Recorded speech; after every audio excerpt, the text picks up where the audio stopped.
आज मैं आपको भगवत गीता का महत्व सुनाऊंगा, जिसमें बताया गया है कि गीता पढ़ने से हमें कौन-कौन से फल प्राप्त होते हैं और किन-किन पापों से मुक्ति मिलती है। तो चलिए इसे सुनना शुरू करते हैं। गीता महात्म्य हिंदू धर्म ग्रंथों में से एक अत्यंत पवित्र और गूढ़ ज्ञान का भंडार है। ये केवल एक धार्मिक ग्रंथ ही नहीं, बल्कि एक अनंत दर्शन है जो जीवन और मानवता की गहरी शिक्षा प्रदान करता है।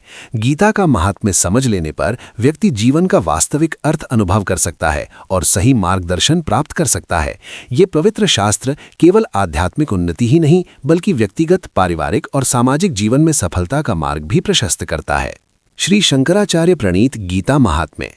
श्रीमद् भगवद गीता के निर्देशों का उचित रूप से पालन करने पर अत्यंत सरलता से समस्त भय और उद्वेग से मुक्त हुआ जा सकता है। इस जीवन में भय और शोक आदि से रहित होकर आगे चिन्मय स्वरूप प्राप्त किया जा सकता है।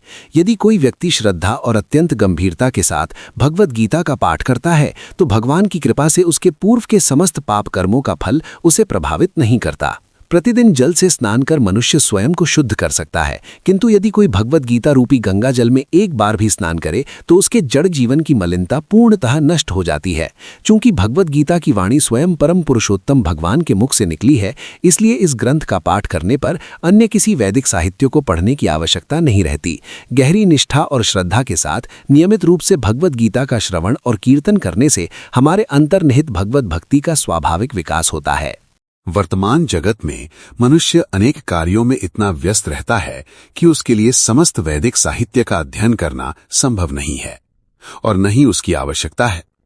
केवल इस एक ग्रंथ भगवद गीता का अध्ययन करने से ही मनुष्य समस्त वैदिक ज्ञान का सार समझ सकता है, क्योंकि भगवद गीता वेदों का सार है और स्वयं भगवान के मुख से निकला उपदेश है।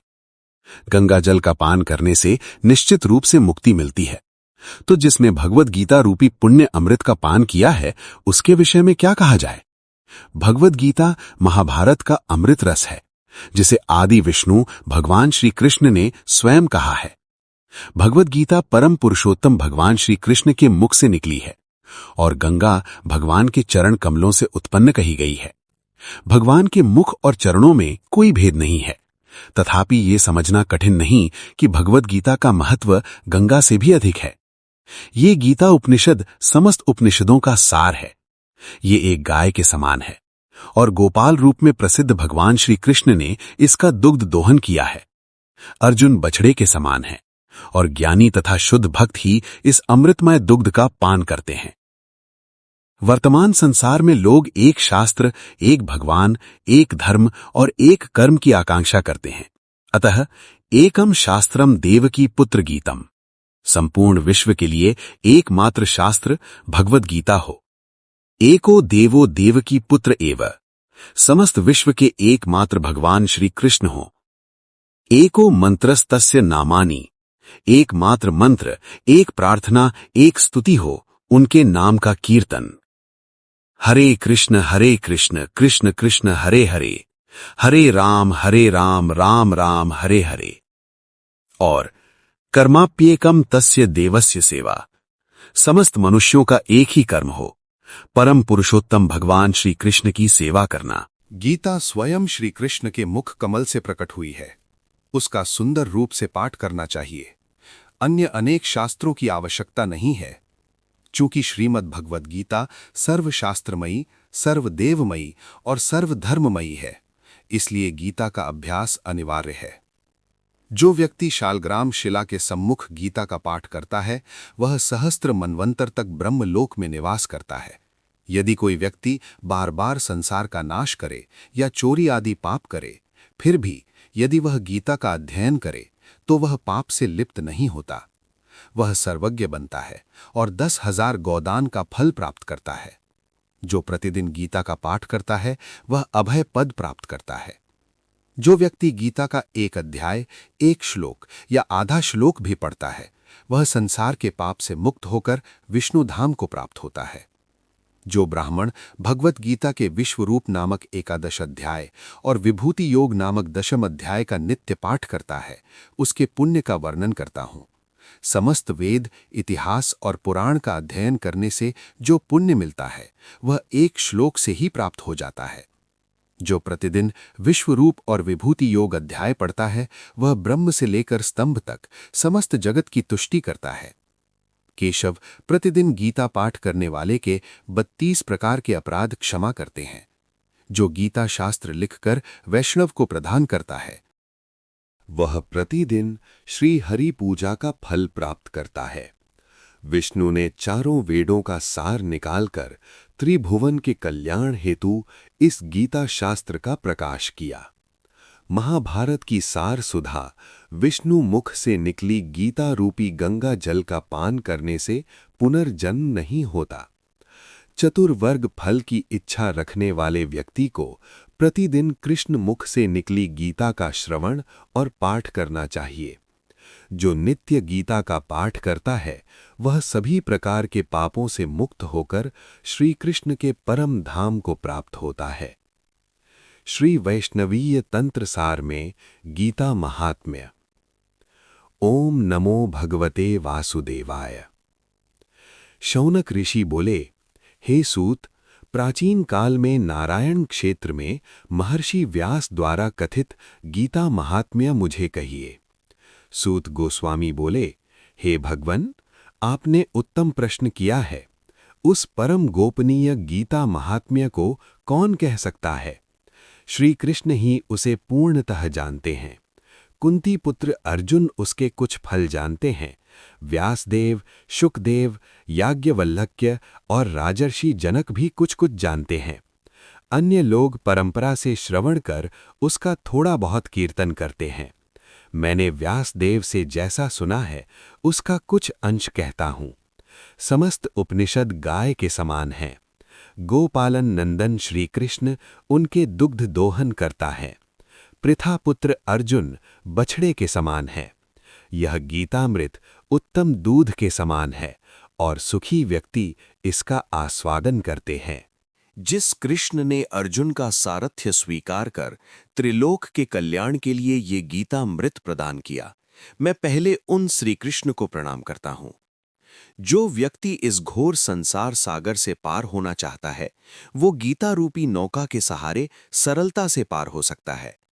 जो मूढ़ात्मा गीता ज्ञान सुने बिना ही अभ्यास योग से मोक्ष पाना चाहता है उसका बालक भी उपहास करते हैं।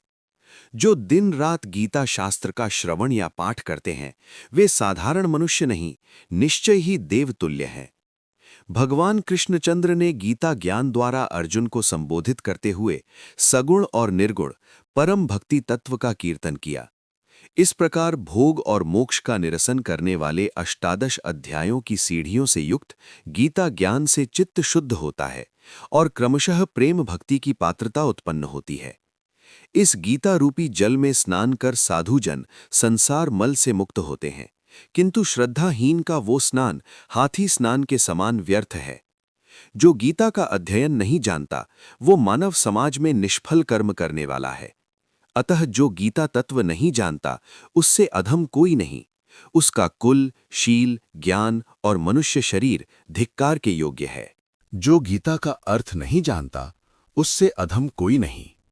उसका सुंदर शरीर, चरित्र, वैभव, ग्रह और आश्रम सब व्यर्थ हैं।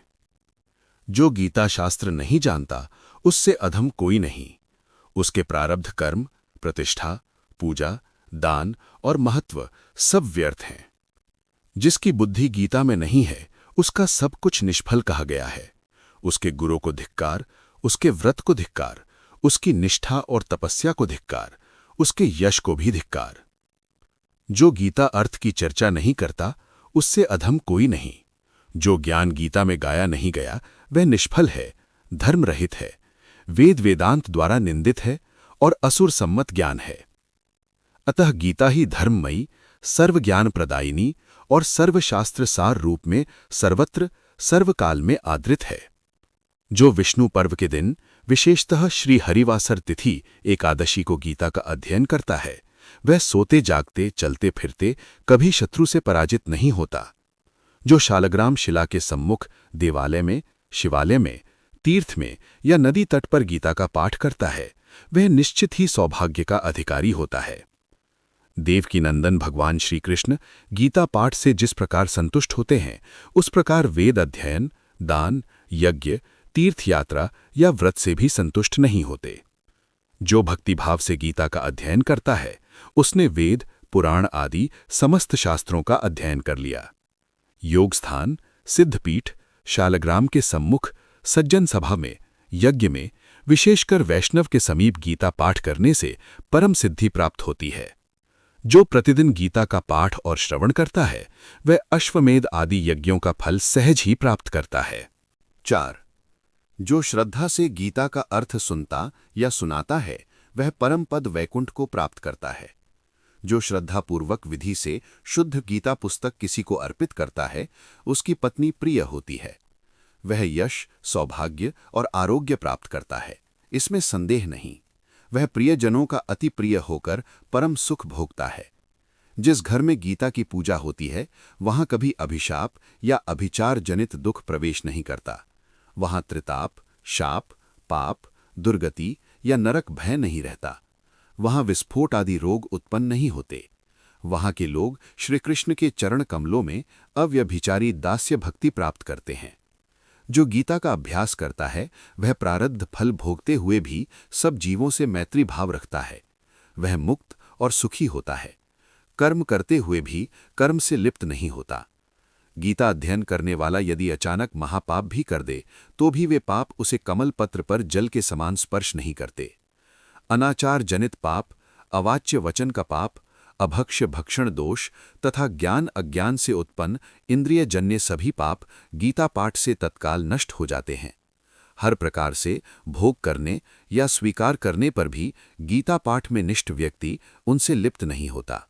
यहाँ तक कि विधि विरुद्ध रत्नपूर्ण सागर युक्त पृथ्वी को स्वीकार करने वाला भी एक बार गीता पाठ से स्फटिक के समान निर्मल हो जाता है। जिसका अंतःकरण सदा गीता में स्थित है, वही श्रेष्ठ अग्निहोत्री, सदा जप करने वाला, कर्मशील और वास्तविक पंडित है। वही दर्शनीय, वही धनवान, वही योगी, वही सच्चा ज्ञानी, वही याज्ञिक और वेदार्थ का दृष्टा है। जहाँ नित्य गीता पुस्तक रहती है, वहाँ इस संसार में प्रयाग आदि सभी तीर्थ सदा निवास करते हैं। जो नित्य गीता का अध्ययन करता है, उसके शरीर में तथा मृत्यु के बाद भी उसकी रक्षा के लिए देवता, ऋषि और योगी निवास करते हैं। जहाँ गीता रहती है, वहाँ नारद, ध्रुव आदि पार्षदों सहित बाल गोपाल श्रीकृष्ण सहायक रूप में प्रकट होते हैं। जहाँ गीता शास्त्र का विचार और पाठ होता है, वहाँ भगवान श्री कृष्ण श्री राधिका के साथ परम आनंद से विराजते हैं। भगवान बोले, हे पार्थ, गीता मेरा हृदय है, गीता मेरा श्रेष्ठ सार है, गीता मेरा अत्युत्तम ज्ञान है और गीता ही मेरा अविनाशी ज्ञान है। गीता मेरा श्रेष्ठ स्थान है, गीता मेरा परम पद है, गीता मेरा परम गोपनीय तत्व है। विशेषतः गीता ही मेरा परम गुरु है। गीता के आश्रय से ही मैं स्थित हूँ, गीता ही मेरा परम गृह है। इस गीता ज्ञान का आश्रय लेकर ही मैं त्रिलोक का पालन करता हूँ। हे पांडव, गीता के जिन नामों के कीर्तन से तत्काल सभी पाप नष्ट हो जाते हैं, उन गुप्त नामों को सुनो। गंगा, गीता, सावित्री, सीता, सत्य, पतिव्रता, ब्रह्मावली, ब्रह्म विद्या, त्रिसंध्या, मुक्तिगेहिनी, अर्धमात्रा, चिदानंदा, भवघनी, भ्रांतिनाशिनी, वेदत्रयी, परमानंदा, तत्वार्थ ज्ञान मंजरी। जो व्यक्ति स्थिर चित्त से इन गुप्त नामों का नित्य जप करता है, वह दिव्य ज्ञान सिद्धि प्राप्त करता है और अंत में परम पद को पाता है। 5. यदि पूर्ण गीता पाठ में असमर्थ हो तो उसका आधा पाठ करे, उससे गौदान के समान पुण्य प्राप्त होता है। 1/3 पाठ से सोम यज्ञ का फल और 1/6 जप से गंगा स्नान का फल मिलता है। जो निष्ठा से प्रतिदिन गीता के 2 अध्याय पढ़ता है, वो इंद्रलोक को प्राप्त कर वहां कल्प काल तक निवास करता है। जो भक्ति भाव से प्रतिदिन 1 अध्याय पढ़ता है, वो रुद्रगण में गिना जाकर रुद्रलोक को प्राप्त होता है। जो आधा या 1/4 अध्याय नित्य पढ़ता है, वो शत मनमंतर काल तक सूर्यलोक को प्राप्त करता है। जो गीता के 10, 7, 5, 3, 2, 1 या आधा श्लोक भी श्रद्धा से पढ़ता है, वो चंद्रलोक में जाकर अयुत वर्षों तक निवास करता है। जो गीता का आधा भाग, 1 पाद, 1 अध्याय या श्लोक स्मरण करते हुए देह त्याग करता है, वो परम पद को प्राप्त करता है। मृत्यु के समय गीता का अर्थ पढ़ने या सुनने वाला महापापी भी मुक्त होता है। जो गीता पुस्तक के साथ देह त्याग करता है वो वैकुंठ को प्राप्त कर भगवान विष्णु के साथ आनंदपूर्वक निवास करता है। गीता का एक अध्याय स्मरण करते हुए मृत्यु होने पर वो पुनः मनुष्य जन्म पाकर गीता अभ्यास से उत्तम मुक्ति प्राप्त करता है। गीता शब्द का उच्चारण करते हुए मृत्यु होने पर भी सद्गति प्राप्त होती है। जो कर्म गीता पाठ सहित किए जाते हैं वे सभी दोष रहित होकर पूर्णता प्राप्त करते हैं। जो व्यक्ति पितरों के श्राद्ध में गीता पाठ करता है उसके पितर संतुष्ट होकर नरक से स्वर्ग को जाते हैं। जो गीता पाठ करके उसका महात्म्य नहीं पढ़ता उसका पाठ फल व्यर्थ है, पशु परिश्रम के समान है।